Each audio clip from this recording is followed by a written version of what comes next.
So it's picking up.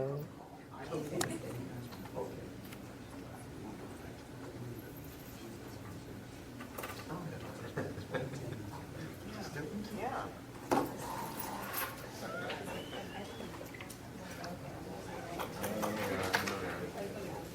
All right. Good morning, everyone, and thank you for joining us for the May 11th meeting of the Tulare County Audit Committee. Appreciate everybody being here. We will now take up item number 1 on our agenda, which is public comments. This time, members of the public may comment on any item not appearing on today's agenda. Public comment can and will be limited to 3 minutes. Is there anybody here wishing to speak under public comment at this time? Okay.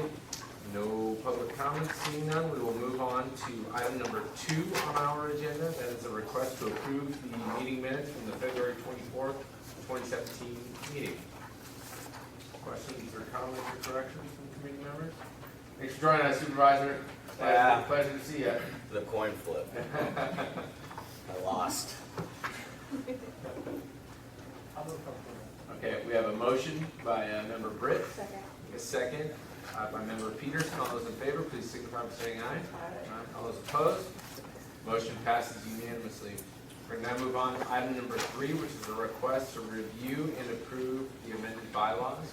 Yes, sir, Mr. Chair. The Brown Act requires that every legislative body specify in some formal document, in this case bylaws, the time and place for holding regular meetings. And since the board decided to move the regular meetings, the only amendment to the bylaws is on page 3, where it shows the time of the regular meeting. It's being changed from the second Friday, the regular meeting, from the second Friday of the first calendar month of the quarter to the second Thursday of the first calendar month of the quarter. But of course, the bylaws already provided an or as designated by the committee, and in this case, we moved it from April to May for today. So that's the only change to the bylaws that's being proposed.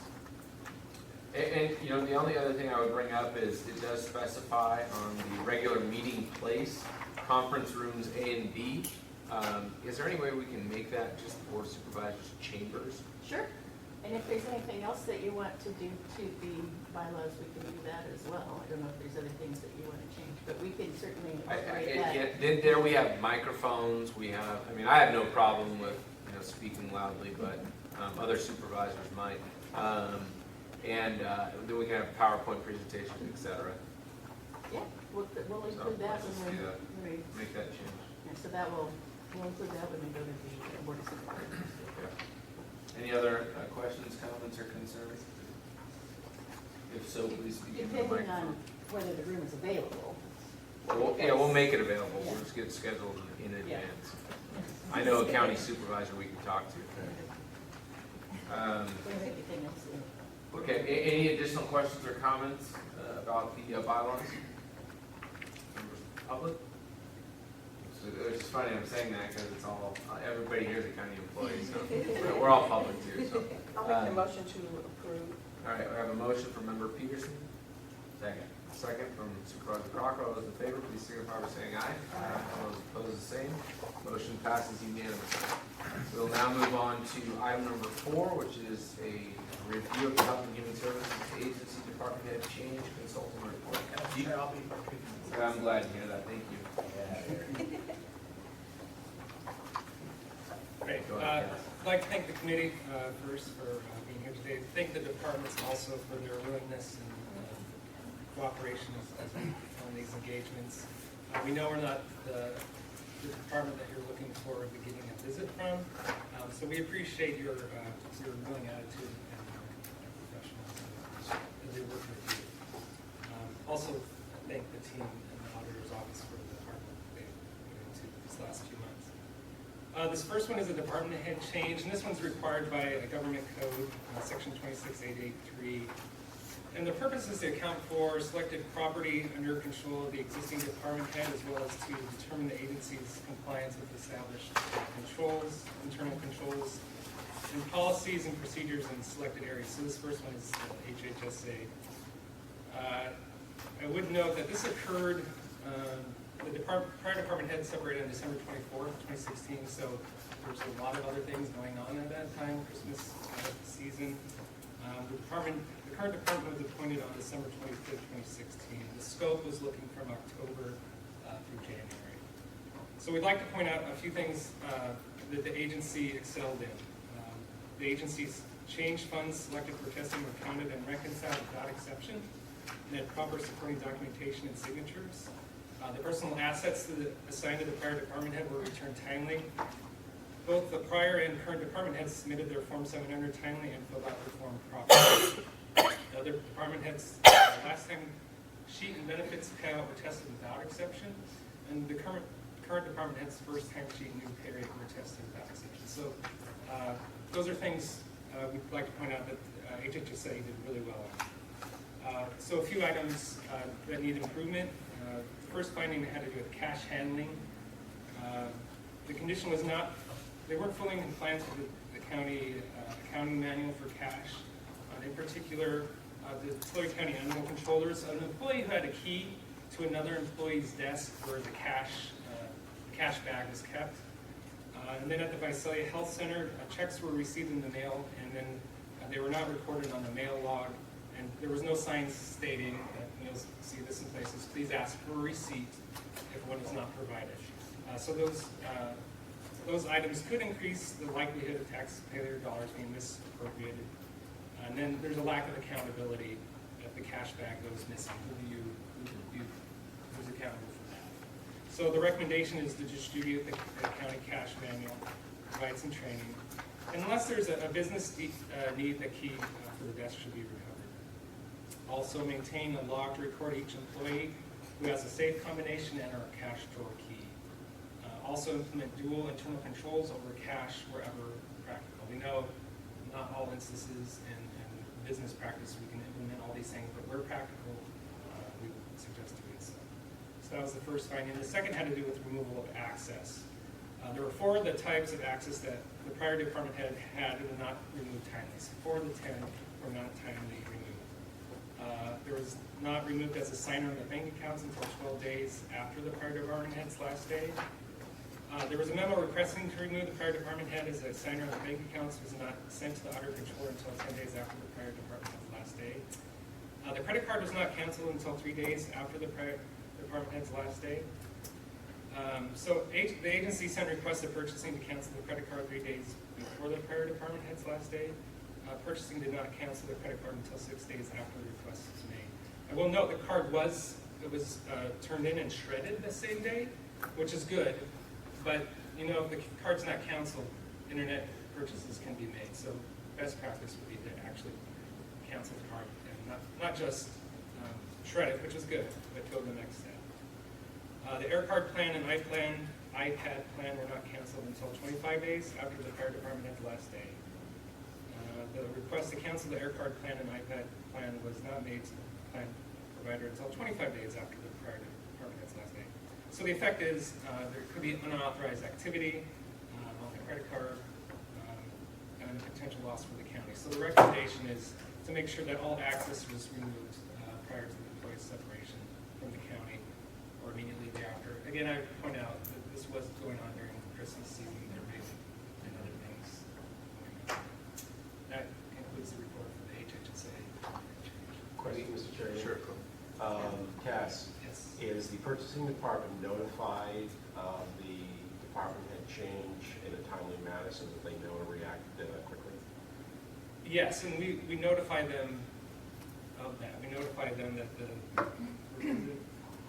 the memo was sent to them prior to the department head meeting. What was it sent in the mail? Was it by email? Because if it's interoffice mail, it gets there late. Yeah. In other words, what procedure do you have in place if there's a timely communication to the department so that they know how to act in a timely manner? Yeah, sure, and I'll take this one. So anytime that we hear that a department head is separated, we send a memo and we outline all of the things. And one of them in that is that if they do have a credit card, then we ask that they contact purchasing immediately.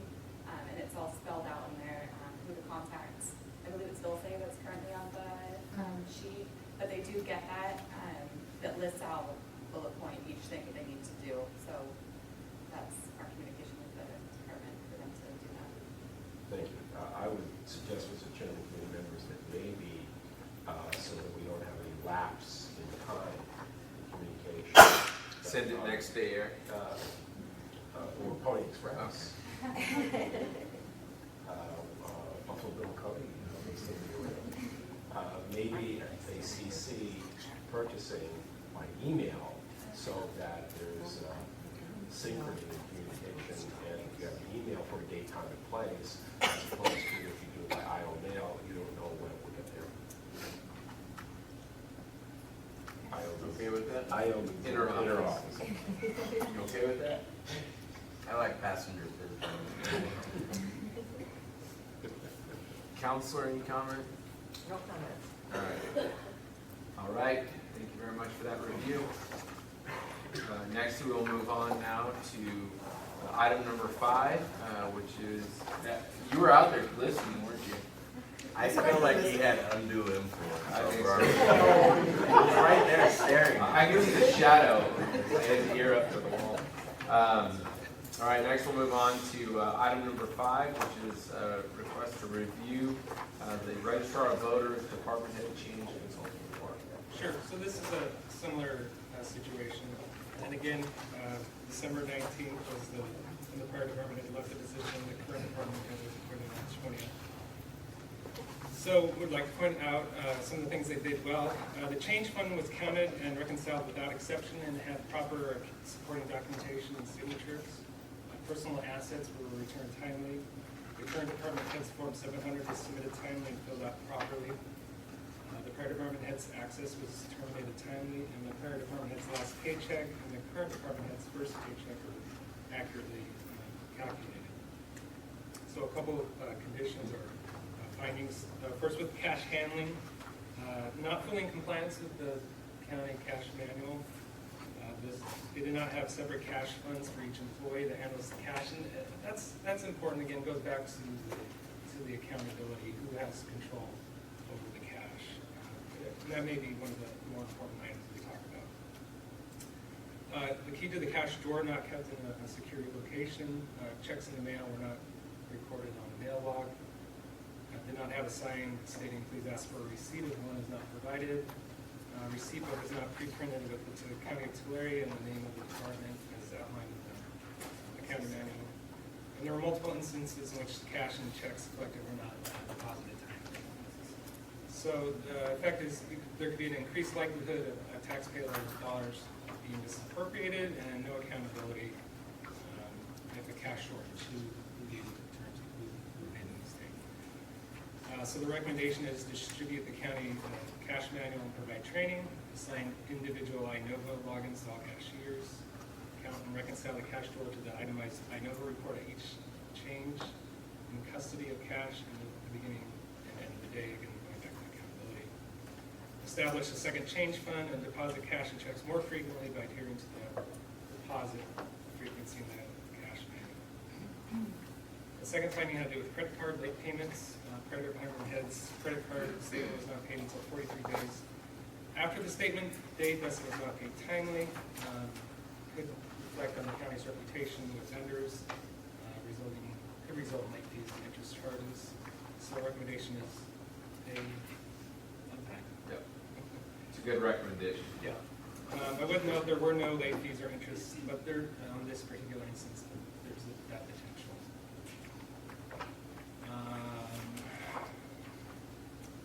And on this instance, it was late because there were rejections because it lacked the necessary support. The next finding had to do with the pay increase not given timely. The current department head's pay increase was not received timely. The department head was appointed on the 20th of December and was authorized to receive a 10% pay increase per board resolution. HR&D's practice for the effective date of salary change that goes before the board is the first day of the pay period following the adoption of the resolution. Thus, the pay increase should have been reflected in the current department head's paycheck received on the 17th of January, but it wasn't received until January 31st, along with the retroactive pay. So I'm surprised that we didn't hear about that from the current department head.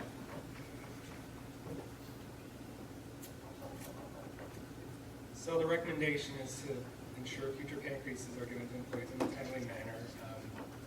I recommend actually stating an effective date in the resolution as a possibility. And the final finding had to do with a timesheet not reviewed. The current department head's timesheet was not reviewed by an employee within the department.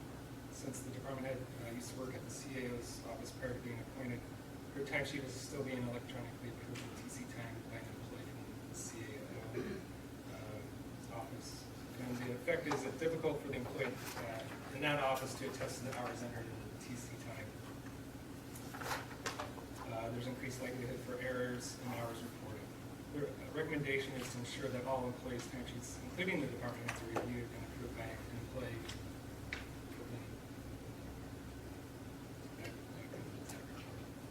Any questions or comments? Couple questions. First, notify HRD with regard to the untimely pay increase, because that's the operative department, we should know.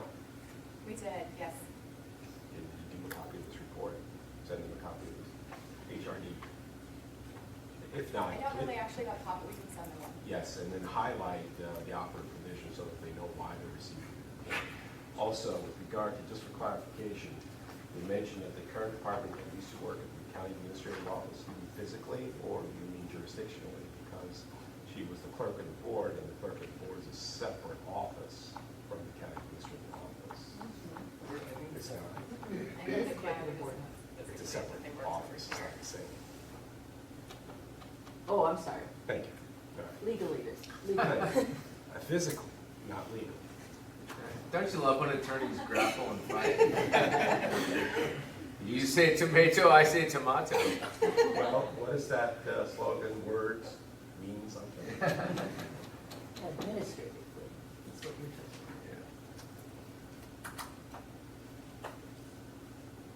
That's an observation, it's nothing to do, just for clarification, that there's a clerk of the board of supervisors in the county administrative office, and I do hold both offices at the pleasure of the board, of course, but. Careful, don't fire back too much, because that pleasure may not be there. That's Franklin Roosevelt exercised that power. Okay, good, but it's important that HRD do know, so that in as much as there is a critique here, if they're not present, so they should be aware of the follow-up to the department head's appointment. Okay, if there are no additional questions, comments, or concerns related to that, we will move on now to item number 6, which is a request to review the TCICT first and final closeout, follow-up compliance, and internal control reports.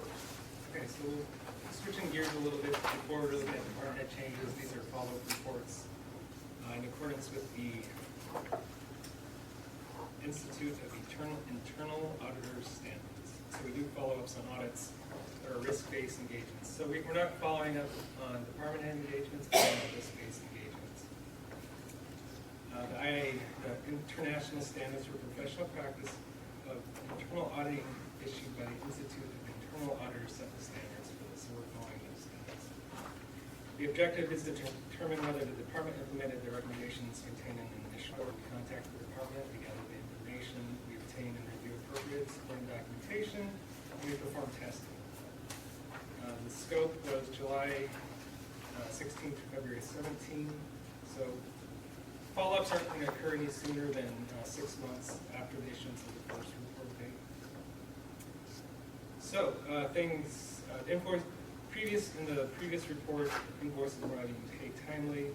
Since that time, at that time, there were 20 of 60 disbursements that were not paid timely. During the follow-up audit, we noticed 30 of 40 disbursements were tested and were not paid timely. Could be better, but we consider this 3 out of 30. That would be not very good. Only 3 out of 40. So we consider this followed up on and implemented and close the finding. The next one was discrepancy between amount paid and vendor invoice. In the previous report, 1 of 60 disbursements tested was paid with an amount different from the vendor invoice. When we went back and did the follow-up, all of them were in compliance, and all 30 disbursements tested did not have any discrepancies. So that was implemented. C, travel claim forms not completed entirely. Previous, there were 15% or 2 of 13 claims. Travel claims were not completed entirely. travel claims do not indicate departure and arrival times as required by AR1. During the follow-up audit, we determined this was implemented and all 11 travel claims tested had indicated proper departure times and arrival times. The next one had to do with lack of date and signatures on credit card statements. In the previous audit, 4 of 6 credit card statements tested, or 67% of the sample, were not properly signed and dated.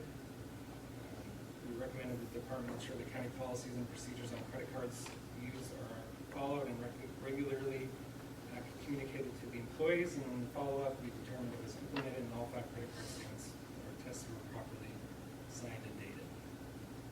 The lack of adequate documentation to support credit card charge. Again, this was implemented in the previous audit. Some of the credit cards tested lacked documentation. When we did the follow-up, all 16 had proper documentation, so that was it.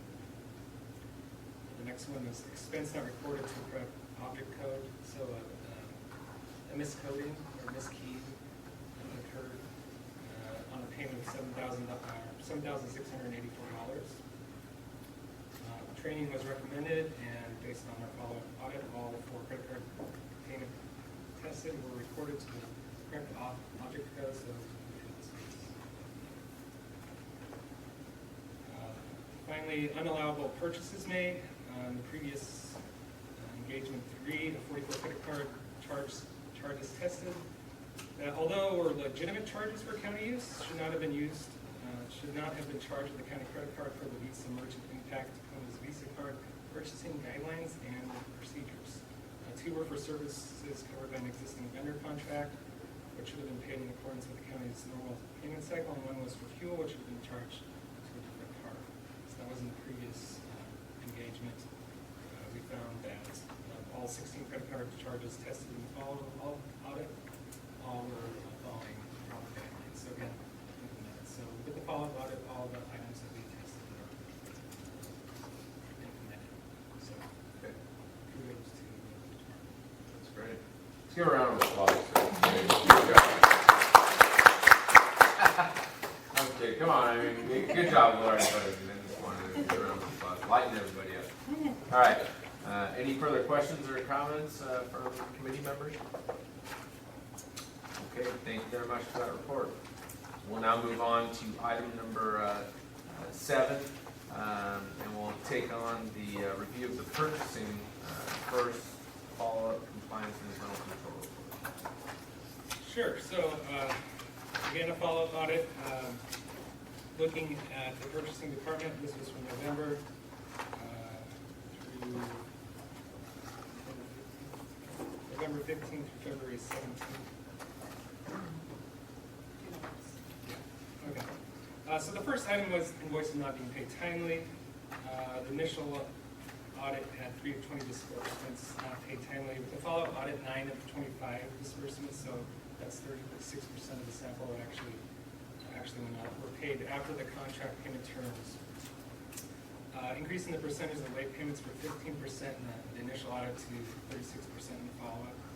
And then the increase in the average number of days from the date of the invoice to the payment date for the payments identified as being paid late. Went from 9 days in our initial sample to 65 days in our follow-up. So we consider that not to be. The next one was invoices not calculated correctly. In the initial audit, 1 of 20 disbursements were underpaid $12, not entirely significant. In the follow-up audit, 2 of 25 disbursements were paid with amounts different from what was stated in the invoices. So the invoice said one thing, the payment was different. One due to a keying error resulting in an underpayment of $18, and one due to an error on associated invoice in which the vendor overbilled the county by $10. So that was part of the follow-up audit, so we do not consider that to be implemented. The next one, incorrect emergency reporting on the Z codes. This one was fully implemented. Initial audit, 2 of the 8 emergency-related expenses tested were incorrectly coded in AFIN.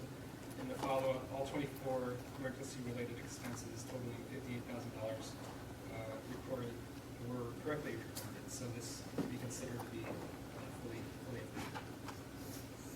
The next one, also fully implemented, discount terms in the original audit, discount terms not met. There's 420 disbursements that included discounts that were not being taken advantage of. In the follow-up audit, we determined that in all instances, they're being taken advantage of, and there was a net savings due to that of $46,787.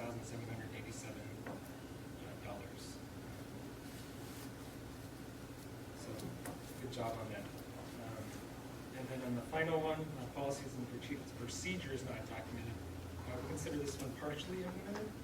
In the initial audit, the department did not have adequate policies and procedures, including current delegations of authority and responsibilities documented in writing. We recommended the department develop policies and procedures to document all the department's significant business processes. In the follow-up audit, we saw that staff desk manuals have been completed, so that was improvement and excellent. The department is currently working on purchasing department policies and procedures for county departments, but expected completion yeah. So also, in process. Good. So we consider that partial implementation. Thank you. Lori, what's the general county policy related to discounts? Because 92% that's outstanding, but we should be at 100% because we want making every dollar count. So Correct. I just was curious. So what the some of general the ones policy that is. were on ours, some of our contracted vendors, let's say, they offer us a percentage if it's paid within so many Yeah, days. 210, net 30, those sorts of terms. Right, so we did have some vendors that were changing our terms from, say, Okay. 1%, 30 days, they were changing it 1%, like 7 days. It was finally caught through our audit that they had been changing that on our contract without us being aware of that. It was never flagged. So we have reached out to that vendor and stated to them, look, we only have 30-day terms. Yeah. And so they have changed it since then, and so that has been corrected. Okay, good. So we are working on making sure that we have captured in our new, See, so you're actually kind of glad when you see the auditors come into your shop, right? I mean, we in catch that some kind of ways, stuff. it helps us be more alert to what's happening. Good. But with our new procurement process, we still have a few snags that we're working on, but it does allow us to put the percentage or those payment terms in the system. Sure. So it will automatically, but the problem is it's not working, it's to the fullest that we would like it. Okay. So we are working with our software company and fixing that Good. issue. Good. Any additional questions or comments for? Yes, Mr. Chairman, first I want to thank the auditor for a very comprehensive and detailed report. This is excellent. And I also want to acknowledge the excellent reform efforts that's being made by the department head. In my numerous meetings with Lori, I know she's making a concerted effort to reform that department in a positive way, and I just want to thank her for that. And I'm trying to do my best. And final question for the fire chief. Right. That's right. Chief, what's the correct reporting code for an emergency? Z. There you go. Now, why did I ask that question, Chief? Just for the benefit. Tis the season. In fact, that's the most important question and answer that is made after every briefing, and we have several at the Emergency Operations Center, to make sure that the expenses are being recorded correctly. The Z code. Thank you. Yes, just from my understanding, so in these follow-up reports, when something's not implemented, so what is your guys' process? We will follow up on the things that are not. So there will be you want to speak to it, yeah, but there'll be a follow-up to the follow-up until either they're implemented or you accept the risk of not implementing them. Thank you, I just wanted to know the process. Which we prefer implementation to accepting the risk. I mean, it depends on the situation. We want to see from operations. Okay. And I would add to that it's approximately 6 months after, no sooner than 6 months from the date of the follow-up issuance report date. So that gives you the time frame if any of your departments have a second follow-up. They'll start about 6 months after. Any other questions about the Foreman Laurie's report? Seeing none, we will now move on in our agenda, and we'll move on to item number 8, which is a review of the capital projects full cycle audit report. So it's a full cycle. So this is in accordance with the audit committee's approval of the internal audit plan. This is a risk-based audit, so the objective is to determine whether the department is adhering to government policies and procedures, and determine whether the department maintains appropriate internal controls. And generally, we're looking at 7 transaction cycles, which include cash receipts, cash disbursements, capital assets, fiduciary funds, fee-generated revenues, payroll and revolving funds. So I should note that not all departments will have all 7 of those cycles that we look at, so we look at the ones that are relevant to the department. So this is the capital projects one. The vast majority of documents tested in AFIN. These are the things that the department excels in. We want to make note of. The vast majority of the documents tested in AFIN had well-organized and detailed support attached. All cash receipts tested were deposited timely and included documentation that agreed to what was reported in AFIN. I guess I'll just make a note that I may say documentation a lot. That's one of our priorities, things that we look for. Documentation. In all credit card statements tested, the department did not purchase any unauthorized items and consistently attached detailed purchase receipts when necessary. Benefits were correctly calculated and paid out to the employee who was terminated. All pay rate increases given to employees during the audit period adhered to all applicable Tulare County personnel rules. In all the products tested, the department was in compliance with the county's purchasing policies and procedures in regards to bidding process. So a couple findings. The first one, incorrect revenue source for taxable sales. So 2 of 6 cash receipts, or 1/3 of the sample, were not reported to the correct revenue source. Both CRs totaling $90 for the sale of project bid documents. They were recorded as other revenue instead of correctly recorded as taxable sales. This was discovered and corrected by the revenue division of the auditor's office in time to pay the correct sales tax amount. I mean, the effect is it could result, if it was not caught, in not paying mandatory sales tax and mislead management in reviewing revenue sources. So the recommendation is to ensure employees who enter revenue in AFIN are well trained on handling and reporting taxable revenue. And employees who approve entry should take the time to ensure validity, reasonableness, and accuracy. The next one had to do with invoices not paid timely. 17 of 42 payments, or 41% of the sample, were not made until 30 days or more after the invoice date. One was not mailed, and yeah, I should point this out. One was not mailed until 139 days after the invoice date. It was a, I don't know if you want the detail, but it was a transaction of a credit card for a hotel. So that was 139 days after the date. So the cause payments were not entered in AFIN timely. The potential effect is late fees and interest charges, and also could damage the county's reputation and vendors. So the recommendation is to ensure that payments are mailed timely and within 30 days of the invoice date. The next one, incorrect supporting documents. So not necessarily a huge deal here, but again, it's about supporting documentation. The documentation didn't match the transaction. 2 out of 68 transactions had incorrect supporting documentation. I would say that while the supporting documentation was incorrect, what was entered in AFIN was correct. So there was just a mismatch. One payment voucher indicated the full invoice amount of $359 should be reported to another department.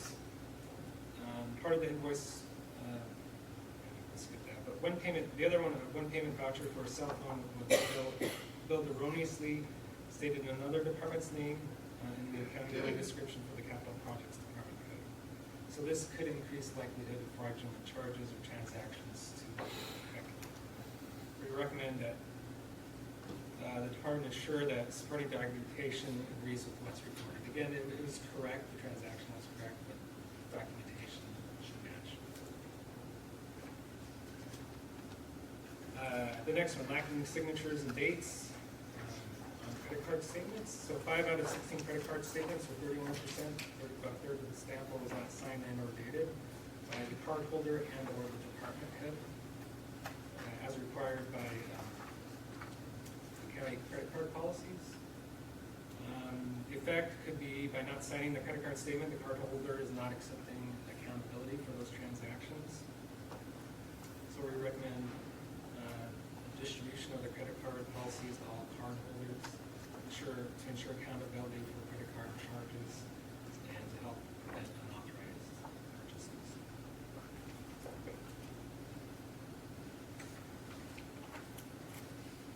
Next one, required documentation not provided. Again, this is not a material in the amount, but 4 of the 62 credit card transactions did not have documentation. One was for a travel meal for $28, did not indicate the individuals involved. We're supposed to write, well, I guess there's various methods, but you can write who was there on the receipt. One was for refreshments for a meeting of $37, did not include the name of the attendees. 2 were for refreshments for a meeting for $134. Did not have documentation showing the department had approved the refreshments for the meeting. And we go back to AR1, which sets forth the guidelines for reimbursable employee expenses. So that's what we looked at. Looked at that documentation. The effect could lead to use of the county credit card, and since card holders are not being held accountable, purchases are not being closely monitored, there could be some issues there. So we recommend just reviewing AR1 and adhering to that. So the next one is related to the $4,000 purchasing limit. This finding stems from a recommendation that the department should be reviewing transactions reported to the department. So because it's, the account code falls within the department, we need to be reviewing those transactions.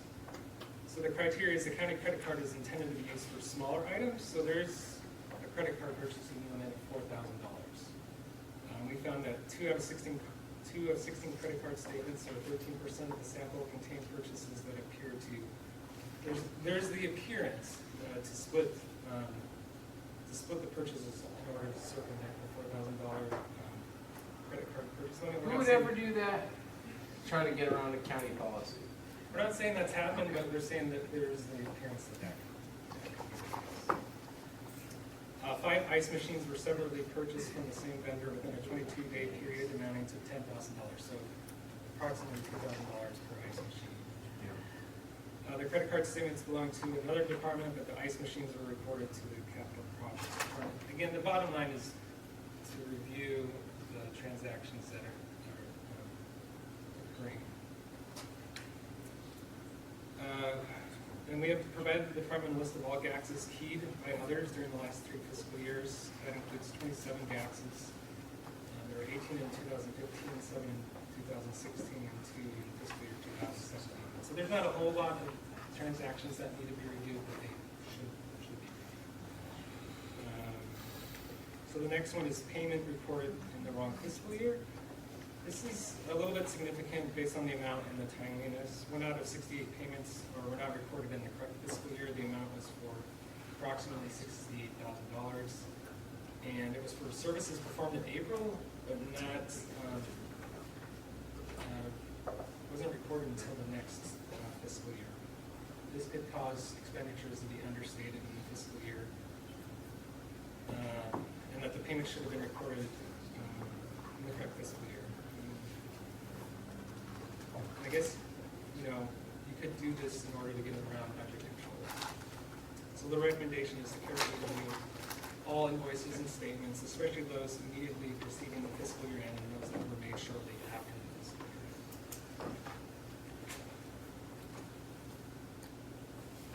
The next one, inadequate segregation of duties and cash disbursement processes. So in three employees have both authorization and custody functions, so they're ordering materials and then taking custody for the materials. The recommendation is to strengthen the internal controls by segregating those duties.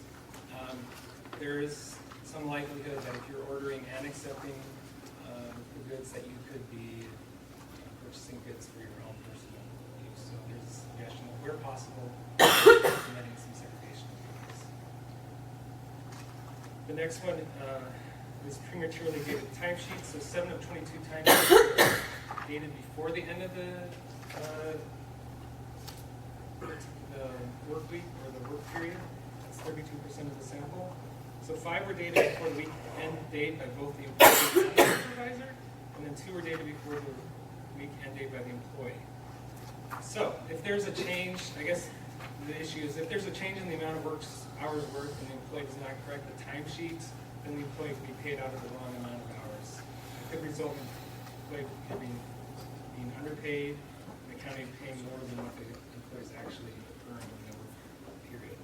So we recommend employees and supervisors provide them with employees filling out their timesheets each day instead of in advance. And do not sign and date the timesheets prior to the weekend date due to a possible change. I mean, things can change. The next one is assets not recorded in the inventory listing. 3 vehicles belonging to the department were neither recorded in the asset system nor certified as part of the required year-end capital asset certification. The assets were not, I mean, it's not actually serious with the assets, but the problem is it looked like the forms were just disregarded. So we recommend that reviewing the capital asset procedures manual and ensure adherence to that manual, and to conduct an inventory count on a regular basis. The next one, lack of capital asset control. HVAC equipment and pump kept in storage does not have the county's tag number attached to it.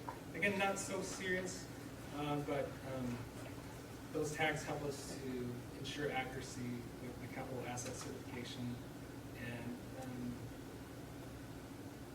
just need to have tags on our assets. Okay, the next one is agreements in violation of California Corporations Code. The code section 313 requires that a contract with a corporation has to be signed by both the chairman of the board of directors, the president or vice president, and the secretary, assistant secretary, the chief CFO, or any assistant treasurer. On the signature page of the contracts, there are 2 lines designated for the signers. Below the 2 signature fields is an excerpt from the code indicating who must sign. So 12 out of the 14 agreements, or 86% of the sample, did not have those signatures. 2 of these were executed by the department, 10 were through the purchasing. So we're not totally experts on California corporation code, so we just suggest working with county council to determine if any action needs to be taken to remedy the situation. And employees who are involved with handling agreements should review the laws and agreements. And although 10 contracts were executed by the purchasing department, because the contracts come through the purview of the general services or capital services, we recommend that a review of all those contracts. So that concludes item number 8. Well, first of all, I want to say at least they started the item by saying the things you did well, right? You know, hey, the department does these things really, really well. But really, in your presentations, I think that's great for each of the different departments and engagements that you're actually talking about what they do well. And you know, in the case of capital projects, it was a little bit of what they do well, and then a long list of what they do wrong. I'm kidding, but.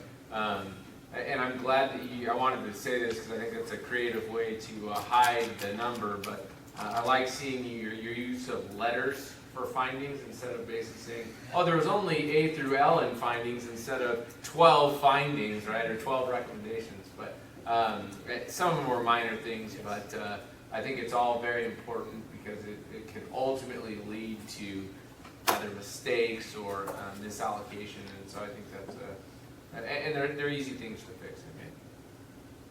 Any additional questions or comments? Yes, Mr. Chairman. if I Sure. may. First, let me again compliment the audit. This was a very detailed report, which will be very helpful in keeping with continuous improvement, which is part of strategic management. This can be viewed as a living document that is constructive as we move forward with the department. So having said that, I have a number of specific questions First, was it correct procedure for the affected department to use its credit card and charge the capital projects line? Sorry, say that again. Can you repeat that one? I mean, is it the microphone or you didn't No, understand my I- question? Was it correct procedure for the fire department to use the capital projects line in order to purchase those ice Oh, machines? the ice machines. So my understanding is that with moving a Cal Fire to, I don't know all the history, but moving Cal Fires within the county department, that they were allowed a certain budget within the capital projects fund. So, and that was slowly going to decrease over time. So during that time period, they were allowed to make those transactions. Very good. So, thank you for that. So moving forward then, the fire can't use its credit card in order to take advantage of any funding that would be allowable for purchases. No, well, I think they still have authority over a certain amounts that I'm not totally sure. Yeah, if I may, there's an allocation in this year's budget specifically for the fire department that exists, and this was definitely an issue of monitoring those transactions jointly between the two departments. So moving ahead, I'm not clear. Can fire still use its credit card and ding capital projects? Correct, at this time, that's permissible use of the budget. You understand that way? You understand that way? Yeah, using, Ding the account. not ding, and using, collaborating. Working together. But what I said, Mr. Chairman, I gotta repeat the question. got you. Acoustics. Part of the issue is that the engagement for us was with capital projects, was not with the fire. So our recommendations are to your department, and our recommendations is to review those transactions. I really didn't hear that. You want me to repeat it? Please. I was gonna say that part of the issue is the engagement was with their department, not with fire department. So our recommendation is to capital projects, not to I understand that, but then capital projects takes your information and would coordinate with the affected Yes. department so they wouldn't do it again if that is an improper accounting practice. Right. Okay. Now, turning to the department, John, do you have employees in capital project that administer the transactions of the daily work? Yes, and those employees are, this was a year where, in 14-15, where capital project was a standalone department. So now there's a greater amount of fiscal staff, there's a payroll clerk, and there's additional staff that are able to segregate the duties, and a variety of the findings are going to be addressed through having some of those divisions of labor distributed throughout those additional account clerks. Okay, in other words, general services staff is not providing services to capital projects. There's one joint fiscal unit that provides to both entities. All right, very good. Okay, any additional questions, comments, concerns, acoustic remarks? Okay, So I guess just a question I'd have to John is, you know, what are your thoughts on the findings? Do you think these are reasonable and that we can move towards implementing the recommendations? Yeah, so I think kind of what was mentioned earlier, audits are perhaps not always the easy thing, but they're definitely constructive and helpful to identify those things that need to be improved, and we clearly have a lot that needs to be improved. I think a lot of these are addressed structurally by virtue of the organizational changes, some of which are substantial that have occurred in the last 2 to 3 years. So I think many of these have already been addressed, and those that we have now found that are, in my opinion, singularly material, particularly the credit card transactions, will now be more closely monitored and coordinated specifically going forward. And if I may say, John is doing an excellent job handling a huge workload of essentially 2 departments. So I know John is very diligent, conscientious, and honorable with respect to what he's doing. So it's important that moving forward, your affected staff understand the findings and then how to improve on avoiding those findings from being made in the future. Correct, and to that point, I'll say finally, we do have a monitoring program. So the findings that we've had on this audit, as well as prior audits, we have a monitoring program that we've instituted with our fiscal staff, so they are diligent with respect to making sure these findings don't happen again, so we can monitor them going forward. Could I just also add? that Sure, go They ahead. were very responsive and easy to work with, and we appreciate that. Thank you, likewise. And you're tall too, Joe. Not through the door with it. All right, now we'll move on to item number 9 on our agenda, and that is a review of the TCICT payroll cycle audit. Okay, so areas that the department excelled in. TCICT has a written manual for employees, which contains employment and payroll information, office etiquette and attendance, and time off policies and procedures. So a manual there. Also created and utilized the timekeeping system, IT Time, that appears to live on in most instances. All salaries tested were calculated using accurate compensation rates. Employees tested with vacation accruals greater than 300 hours either had a delegated action request on file or verified that the employee did not receive further vacation accruals until the employee's accrual falls below 300 hours. The benefit payout to terminated employees were tested and were accurately calculated. So on findings, HR and payroll functions issue with the segregation. Their lack of segregation of duty between HR and payroll functions, HR responsibilities include keying and paths, transfers, position changes, reclasses, terminations, and promotions in enterprise. Payroll responsibilities include timekeeping and payroll preparation. The effect is there could be inadequate segregation of duties and lack of supervision lead to errors, irregularities in the project or not being detected. So where possible and feasible, we recommend segregation of HR duties for payroll. I guess again the next one is very similar. Payroll staff responsible for processing payroll is the same individual authorized to pick up and distribute payroll checks. So there's kind of an inadequate segregation of duties there. We recommend having a separate person manage HR functions and payroll functions. The next one, payroll paperwork not reviewed. The payroll paperwork should be reviewed and checked for accuracy by someone independent of the payroll function. During the time of the audit, the payroll paperwork, although being signed by the department head, was not reviewed and checked for accuracy by someone independent of the payroll function. Should have someone independent of those functions review the payroll reports. Timesheets not being signed, 6 of the 55 timesheets were tested. Lack of employee signature, that's 11% of the sample. And that signature could be electronic or otherwise.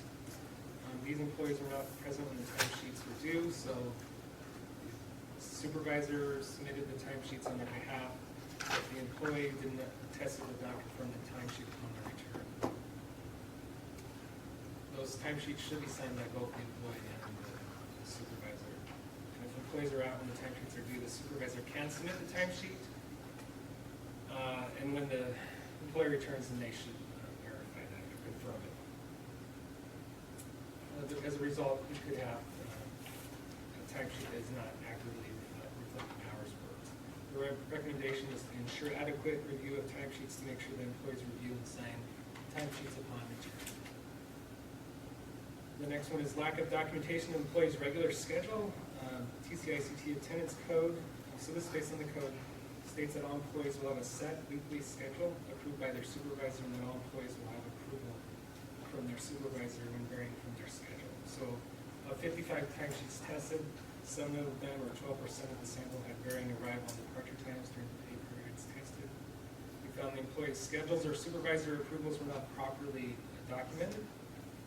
So there's a policy in place, but it doesn't appear to always be followed.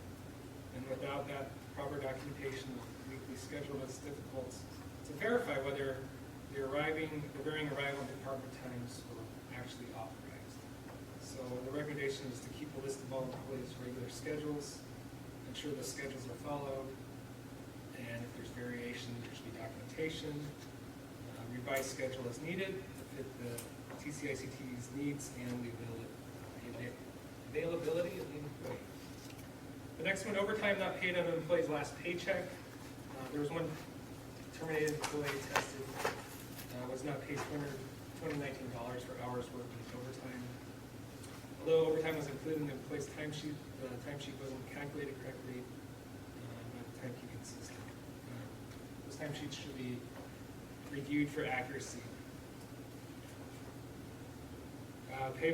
the department should ensure that the employee be paid for overtime hours worked during his last week. We would note that payroll has since issued the manual requirements to this employee. The next one, errors in controlled hours and enterprise not corrected. There's a payroll clerk manual. Payroll clerks are to inform the county payroll immediately following completion of 13 full pay periods so that any employee's personal holiday and family sick hours can be credited. If the payroll clerk fails to inform the county payroll, the employee will show negative hours, personal holiday and family sick in enterprise. And that's the payroll system. So as a result, 2 of 5 terminated employees tested had negative personal holiday balances in enterprise. And those should have been at a 0 balance. Per our testing, these employees received correct hours, although the system was inaccurate. The cause, payroll clerk should have noticed these negative hours in the payroll report and signed for bi-weekly. They're picking up those reports bi-weekly and it would show on our report. So the recommendation is to adequately review the leave balances in that report. See if there's any negative balances and then to investigate that and then contact the county payroll and they will make changes. So need to note that I think on this last report that we received, there are still negative balances. The next one, pay rate increase forms and support not filled out accurately and completely. The county uses data information sheets, DIS, to document employee promotion either as a step increase or another job classification. Noted that 5 out of 10 DIS tested had inaccurate or incomplete information. In all instances, the pay rate increases appear to be warranted, but this, again, back to supporting documentation is inaccurate. So we recommend that supporting documentation for an employee promotion should be completed accurately to avoid discrepancies or potential confusion. The next one, non-compliance with overtime compensation laws and regulation. So 12 of 18 employees tested, or that's 67% of the sample, were paid overtime, not in accordance with FLSA requirements. Differences between our calculation and the actual gross pay range from $6 to $188. The net overpayment for the 12 timesheets tested was $628. The problem stems from calculating the regular rate used for overtime calculation using an average of an 80-hour work week and not the 40-hour period. Because these specific hours for which on-call pay was earned are identifiable, the payment for on-call time must be attributed to the work week for which the on-call hours occur. Thus, FLSA requires taking a single work week as its standard and does not permit averaging those hours over the 80 hours or 2-week period. So the cause timekeeping system, TCICT, nor county's payroll system, ADP, was set up to calculate on a single work week, and thus we're averaging hours over 2 weeks. So this is something to ensure that necessary changes are made to report overtime based on a 40-hour work week. You will note that TCIT already fulfilled the first part of the recommendation, which is to update timekeeping system to report hours on a 40-hour work week. And now our office is working with ADP to make sure those changes are happening in the ADP payroll system. The next one, overtime not properly documented. County of Tulare personnel rules. Department head or his designee shall authorize and order an employee to work overtime before the employee works the overtime. So the authorization should occur before they actually do the overtime. No employee shall work overtime without such advanced authorization unless prior authorization is not possible, because of course there are emergency situations that will occur. In that case, the employee shall obtain a ratification of his overtime from the department head or his designee on the next regular business day after such overtime is performed. This is going back to the personnel rules. The issue here again is not that the overtime occurred, it's the lack of documentation. Although TCICT does approve overtime in advance, they do not keep documentation that approval of overtime. And currently most authorization of overtime are communicated, it's a verbal thing. So it becomes difficult to monitor the accuracy of the timesheets and ensure that overtime hours claimed are the hours that are actually worked and approved. So the recommendation is documentation.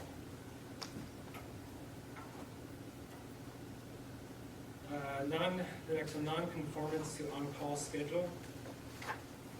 So this is going back to the SEIU MOU resolution that states that on-call compensation shall only be paid if there's a reasonable potential for the need of the employee's services, and that the appointing authority informs the employee designated for on-call service by written notice. So this is going to written notice.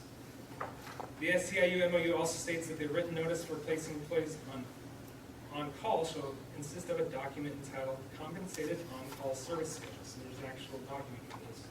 It includes the dates, times, and the employee's schedule for on-call service. The schedule will be prepared and signed by appointing authorities designee and posted at the work sites of the employees scheduled for on-call service.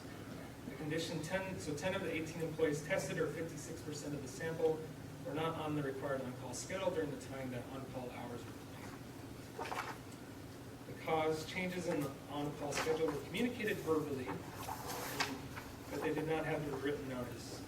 So it was approved verbally, but not in writing.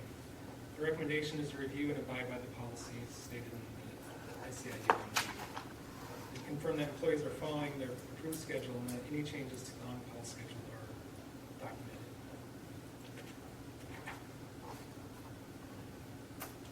The next one, on-call time paid to employees for hours actually worked. 2 of 18 employees tested received on-call compensation for the same hours listed on the regular timesheet. So there was the regular time, but also during that time they were getting on-call hours. So one was overpaid $29. Again, okay, so this one is not a huge dollar amount, 49 cents was the other one. But the criteria is that MOU states that no on-call compensation shall be paid to an employee for hours actually worked during the on-call period. For example, if an employee was scheduled to work 8 to 5, then they couldn't receive on-call compensation during that same time. So it's just, those are separate. The recommendation is to do an analysis to identify any overpayments made to employees and work with the county payroll to recover funds significant and adequately review timesheets for accuracy. The next one is on-call hours that are not consistently rounded to the nearest tenth of an hour. Personnel rules do not specifically state the basis for rounding for on-call hours work. However, according to the TCICT, they follow the nearest 1/10 of an hour rounding for calculation purposes. 4 of 18 timesheets tested, or 22% of the sample, were not calculated accurately because rounding to the 10th of an hour was not used. According to TCICT, inconsistencies in rounding to the nearest tenth may have been caused by it could have been a glitch in the system. The effect is that employees may not be paid accurately, and the underpayment for the timesheets tested due to inaccurate rounding was only $4, so it wasn't very significant, but it should be accurate. The recommendation is to ensure that hours are calculated accurately and consistently throughout the system. If there are system glitches, let's ensure that these issues are identified and resolved, and create some controls that prevent these errors from occurring in the future. The next one, hours not accurately recorded in enterprise. The county's enterprise system is linked to the county's payroll system, ADP, and thus controls the hours paid and the accrual balances for sick and vacation time. So the hours are uploaded to the enterprise, if I make sure I get this right. The hours are uploaded to the enterprise system, are provided by to the payroll department, and they're uploaded in a CSV file to ADP.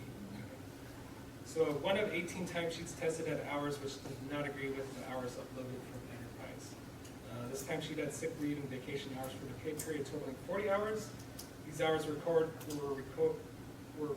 as on-call hours in enterprise, thus they were not deducted from the employee's sick and vacation accrual balances. The same timesheet also had 2.6 hours of straight overtime and 6.5 hours of premium overtime.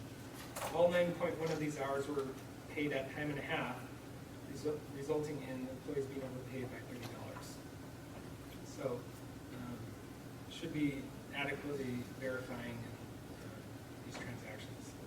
We need to verify the timesheets are accurate. Also have someone independent of the payroll function review the payroll reports for accuracy. Additionally, we recommend that the report provided to the department, which includes the hours as they appear in enterprise, be reviewed for accuracy. Lack of review of manual adjustments in ITT time. The ability to make manual adjustments in IT time for the pay line should be restricted to a limited number of people. Right now, there are 8 employees that can make that adjustment.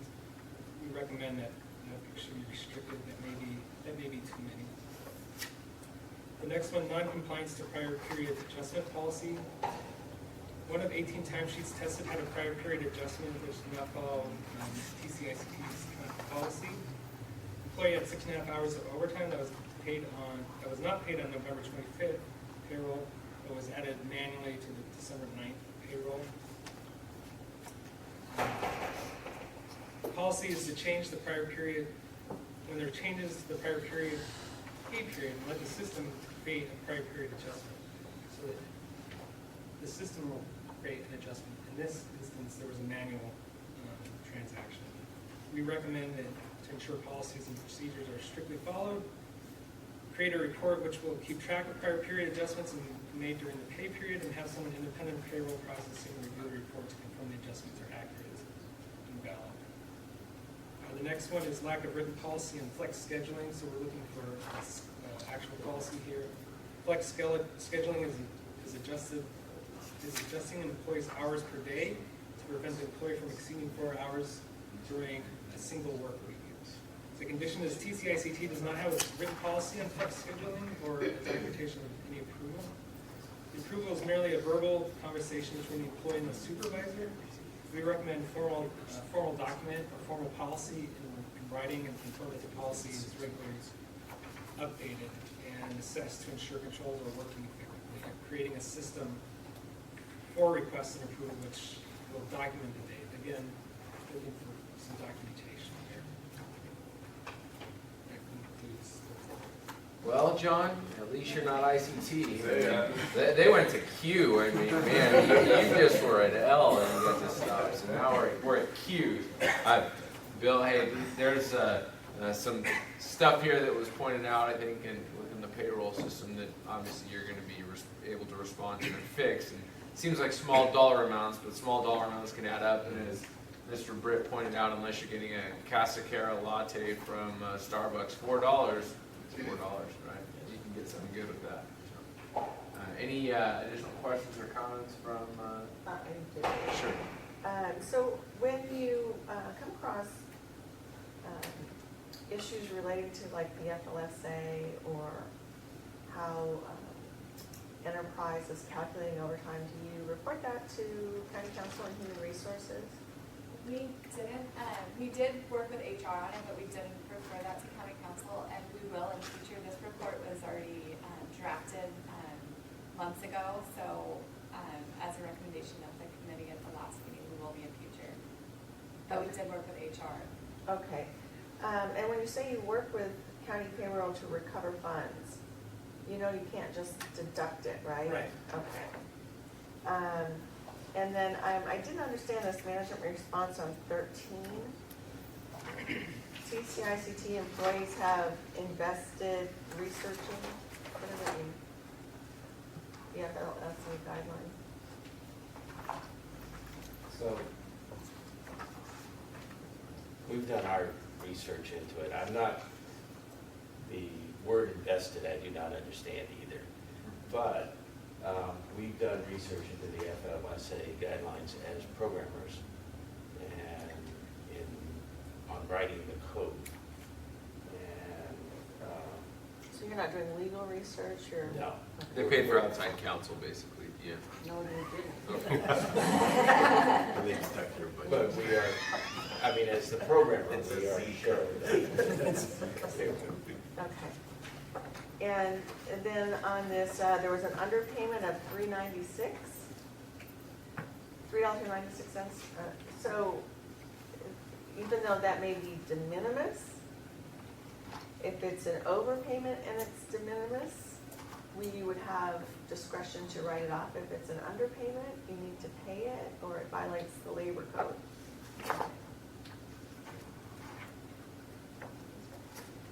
So that's why you're on this committee. valuable input. Sure, go ahead. What does it mean if management chooses not to implement the recommendation? Well, I can give you a visual of that. I just want to know, like, I just make sure I'm interpreting. Could you, yeah, say that in lay terms? Okay, I guess we disagreed with the fundamental statement of condition, criteria, cause of condition, effect of condition, and recommendation. We disagreed with everything there. So we met repeatedly to work out those differences. We could not work out those differences, so that was the phraseology we came up with to convey that disagreement. Where is That's on page 11. Yeah, that's. That's Eleven J and 12. and 11 and 12. K, J and K. Was what I just said accurately reflect? On that one, the overtime, on 10, really, it doesn't state that it's required in the personnel law, so on that one, it is just a best practice to document. Whereas K, we had, a little bit more of a problem with, but that's actually dictated by the SEIU MOU that it must be written, and it lays out how it should be documented. Our so. point was, and we've taken this back to HRD, it is posted in the electronic system we use to unify our organization, and it is updated daily electronically in a email that is sent to every single employee that tells them the status of the network, tells them the stat, what had happened overnight, and any changes to the report. Okay, well, I would just note generally that if it says something in the MOU, that MOU is approved by the Board of Supervisors, and you would have no authority to override the Board of Supervisors.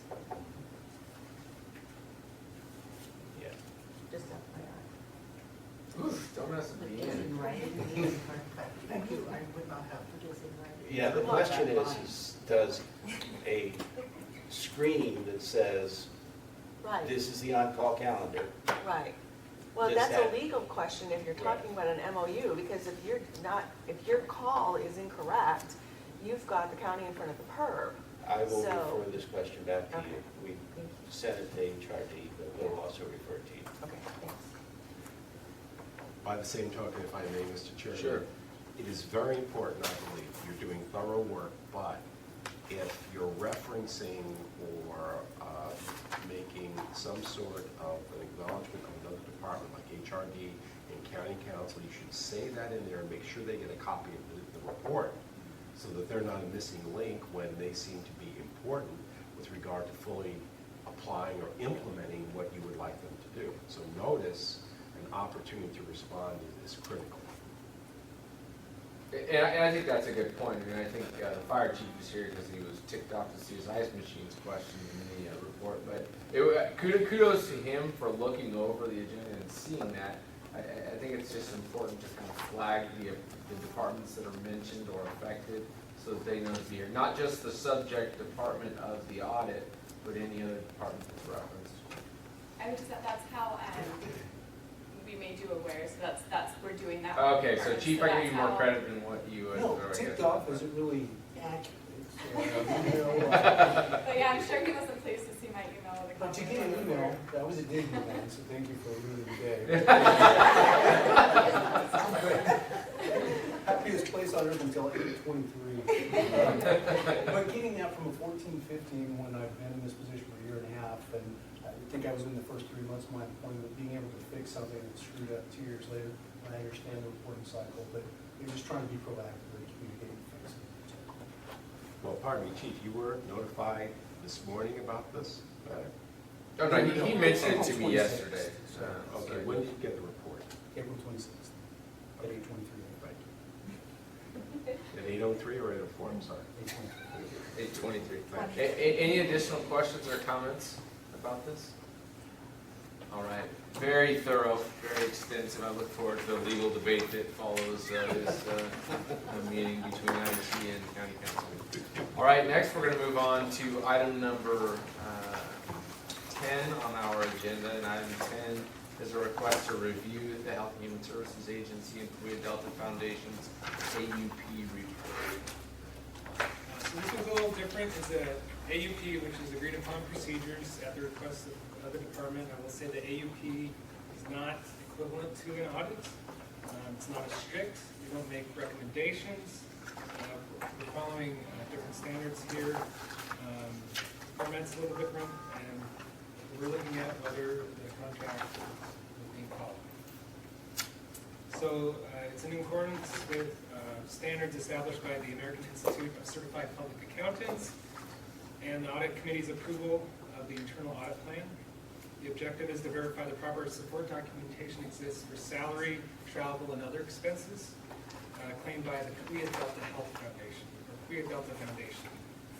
To verify that specific work plan activities were completed in the period of October 1st, 2013 through September 30th, 2016.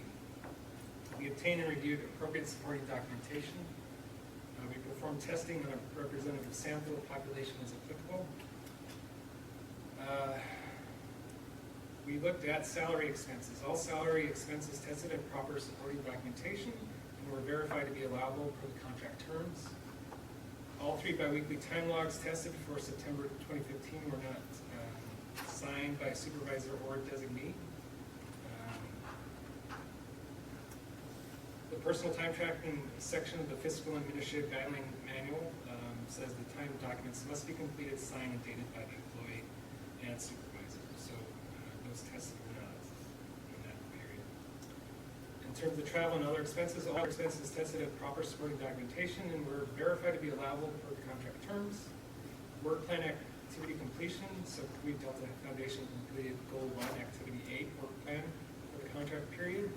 It required Cahuilla Delta to provide training and educational packets to medical providers, dental providers, and clinics that primarily serve qualifying children from birth to 5 and their families.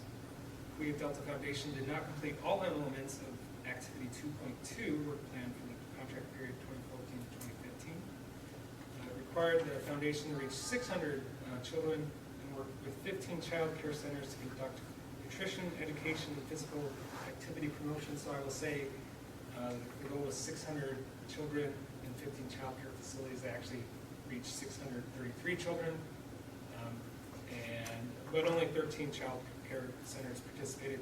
But they reached out to more, only 13 agreed to it. So those are facts. Cahuilla Delta Foundation completed the Latino Awareness Event work plan for the contract period. Required the foundation to plan, coordinate, and host Latino Awareness Day in the target community as part of the annual statewide promotion of Latino Health Awareness Month with the goal of reaching over 200 participants. They held that in Dinuba Entertainment Plaza on September 10th. We don't know the exact number, but there's an estimate of 400 participants based on, we don't know exactly because documentation was misplaced, but the estimate was 400. So that concludes that. Okay. Any questions or comments from committee members? Members of the public? Okay, seeing none. We will conclude item number 10, and we will now move on to item 11, which is committee member and staff matters. Any items from staff? Items from committee members? I'd like to say thank you so much for the donuts. There were donuts? There's still are. I'm kidding. Healthy Tulare County. Auditor's office is trying to sabotage the Board of Supervisors because of our Walking Works challenge. They want to make us walk a little slower next year. All right. Any additional questions or comments for the good of the order? Yes, Mr. Chairman, I just want to thank everyone, the auditor's office, all the departments, for their excellent and professional work. We're doing this, and this is the value of this committee, to provide transparency and then improvement where necessary so that the best possible service can be provided. So thank you. All right. If there is nothing further to be considered, we will adjourn this meeting until... We have a special meeting. We'll adjourn the regular meeting. See, I got one paper, I'm just like Ron Burgundy, I don't ever put my script. Ron Burgundy. All right.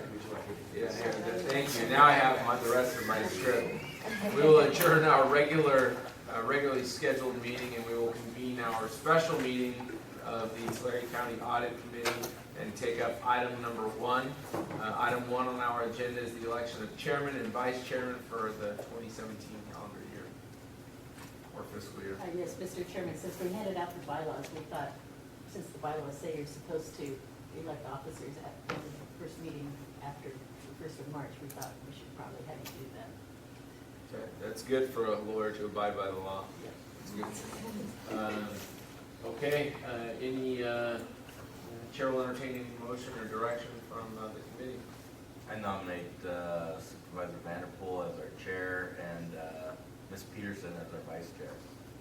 Ah, interesting. Is she gonna accept that, or does she want to? Second. Why are you putting me on the spot? Second. All right, we have a motion by Supervisor Crocker, a second by Mr. Spada. All those in favor, please signify by saying aye. Aye. All opposed? Motion passes unanimously. I get the honor of being chair again, and I look forward to working with the newly appointed vice chair and arguing with her at a later date. Hope everybody has a great day, great couple months, nice 4th of July, graduation, Father's Day, or what happens in between, Memorial Day. See you in July.